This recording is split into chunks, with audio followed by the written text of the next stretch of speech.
Envolto a uma gigantesca festa, claro, trazendo uma espécie de propaganda nacionalista também para o seu discurso, o Putin anuncia a anexação junto aos 4 novos comandantes da região de Zaporizhia, Kherson, Lugansk e Donetsk. Como que foi o discurso dele? Ele falou alguma coisinha sobre utilização de armas, coisa que o valha, e quais vão ser as consequências.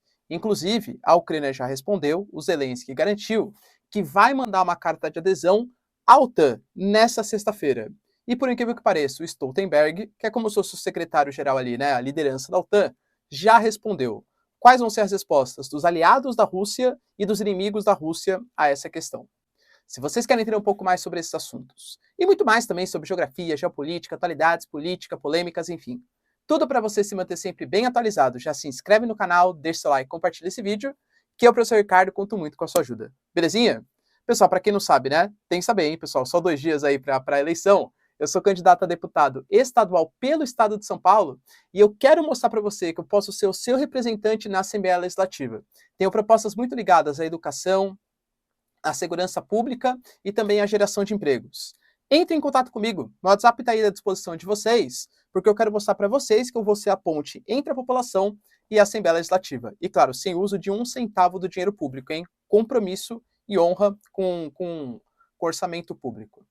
Se você quer saber mais, então, ó, link na descrição, belezinha? Ricardo Marcílio, 23333. Então, ó, bora lá pro vídeo que é importante, né? A gente teve hoje, pessoal, anunciei para vocês, né, que ia rolar um discurso bem forte do Putin, obviamente falando ali com a população interna, mas sabendo que ia ser transmitido para o mundo inteiro.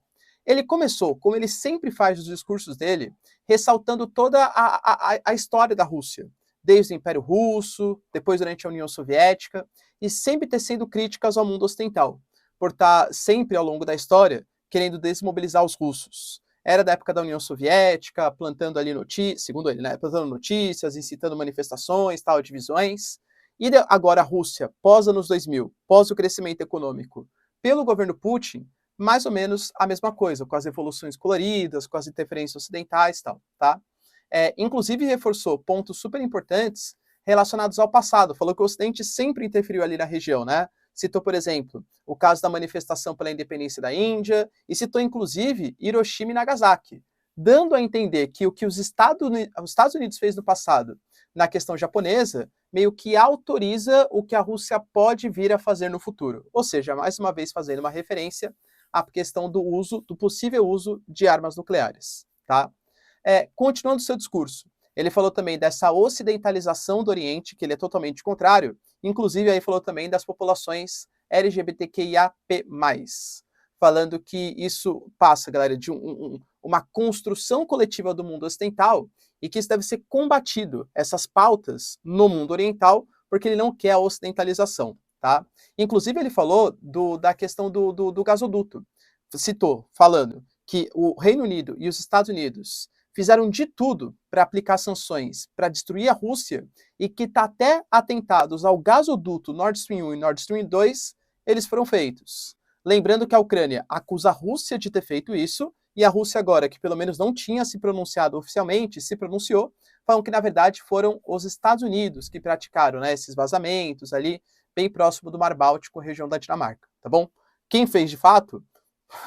A Ucrânia vai continuar acusando os russos vão continuar acusando os Estados Unidos, e praticamente essa vai ser a prática, né? No final de tudo, a gente teve um aperto de mão entre o Putin e as 4 novas lideranças dos territórios ocupados, com um belo grito de Rússia, Rússia, Rússia, tal, um aplauso lá e uma baita festança. Por que isso foi feito nesses moldes, né? A gente sabe, galera, que foi eu diria que foi uma jogada meio arriscada do Putin, tá? Porque os territórios, isso inclusive o Peskov falou isso, né, que é o cara da comunicação da Rússia. Os territórios não estão dominados plenamente pelos russos. Alguns um pouquinho mais, outros menos, mas Zaporizhia, Lugansk, Donetsk e a região de Kherson ainda tem resistência. Ainda mais depois de setembro, que os ucranianos eles firmaram uma contraofensiva, esses territórios ocupados eles são mais ou menos 15%. Lembrando também, tá? Esqueci de comentar com vocês. O Putin citou que esses territórios ao longo da história, principalmente durante o Império Russo, eles sempre pertenceram à Rússia, e por isso merece algum tipo de atenção mais especial a essas áreas. Cara, eu não sei se já ter dominado um território é motivação para dominar novamente, né? O que você pensa sobre o assunto? Deixa aí nos comentários, tá? Mas, enfim, falou também... por que o Putin fez isso nesse momento? Porque estava tendo uma queda de popularidade. A gente percebeu, galera, que a contraofensiva ucraniana, dominando mais ou menos 10% do que os russos já tinham dominado, estava preocupando. Tanto que o Putin ele fez aquela mobilização parcial, chamando 300 mil novos recrutas, né, ao longo do tempo aí, que vão ficar muito mais na retaguarda, enquanto os soldados mais experientes, mais bem treinados, vão para a linha de frente novamente, mas ainda hoje a Ucrânia está contra-atacando, está expandindo seus territórios.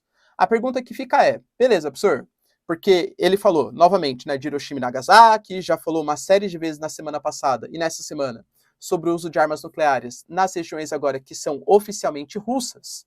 E fica a pergunta, se tiver um ataque, ele vai ter a coragem de usar arma nuclear? Vai ter coragem de atirar contra os ucranianos?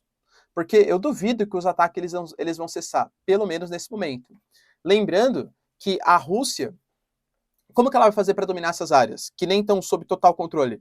Qualquer tipo de ataque em território que hoje é controlado pela Ucrânia, de Kherson, Zaporizhia e tal, vai ser considerado um ataque à Rússia.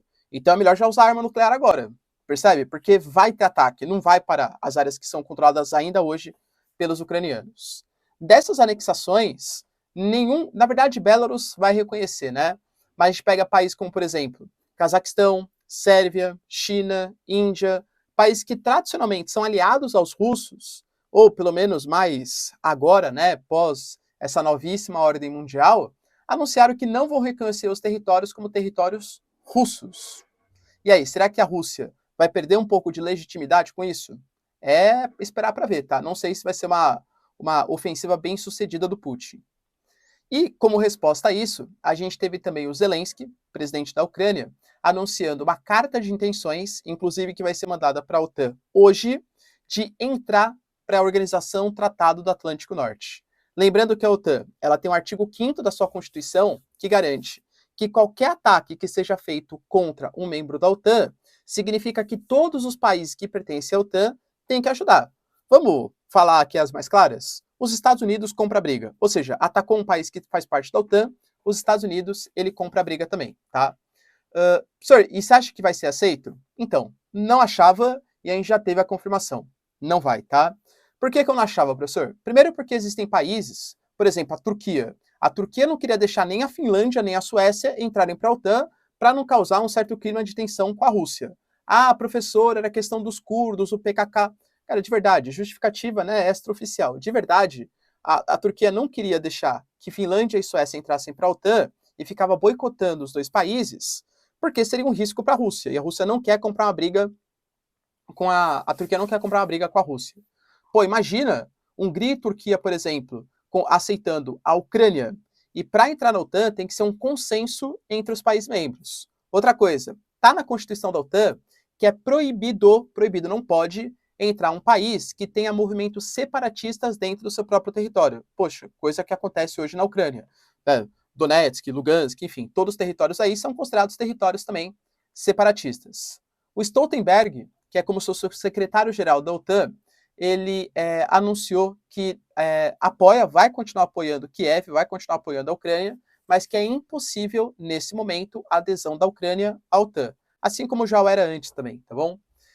Inclusive, colocou ali, né, Twitter oficial da OTAN, tal, falou assim, ó, olha, Crimeia é OTAN, Crimeia é Ucrânia, Zaporizhia é Ucrânia, Kherson é Ucrânia, citando todos os territórios ocupados, falando que esses territórios são, sim, ucranianos. Mas, assim, de grande consequência, a gente vai ter a convocação de uma reunião do Conselho de Segurança da ONU. Na prática, não vai adiantar nada, porque a Rússia vetará qualquer tipo de resolução contra a Rússia, óbvio, mas é uma maneira dos países se posicionarem, tá? Sanções já anunciadas pela União Europeia, mais ajuda por parte da OTAN e os Estados Unidos anunciando ainda mais sanções contra a Rússia. O grande ponto é que essa jogada arriscada pode fazer, geopoliticamente falando, como os grandes aliados não apoiaram diretamente a anexação desses territórios, pode fazer com que a Rússia perca apoio de Índia, China, enfim, Cazaquistão, né? Pelo menos formalmente falando. Será que foi uma jogada muito perigosa por parte do Putin? Quais vão ser as consequências? A Ucrânia vai um dia conseguir entrar para a OTAN? E o Putin vai fazer uso de armas nucleares? Respostas que a gente tem que ficar à espera, tá? Enfim, Se vocês curtiram o vídeo então, pessoal, não esquece, hein? Ricardo Marcílio 23333. Tamo junto, beijos, abraços e tchau, tchau.